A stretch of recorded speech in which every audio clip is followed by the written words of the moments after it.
Hi guys, please like and subscribe. Alam niyo naman yun lang ang kasiyahan ng mga gumagawa ng content. May kukwento lang ako sa inyo guys.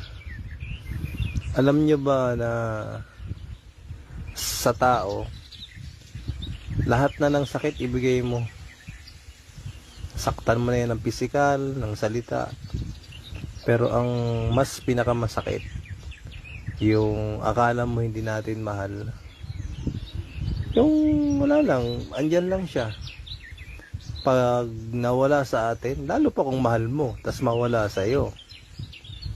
Yun ang pinakamasakit na mararanasan natin sa buhay natin. Kaya pag nagmahal tayo, alagaan natin. Dahil yan ang pinakamasakit pag nawala yung minamahal natin. Pero palayain mo pagka maganda ang panig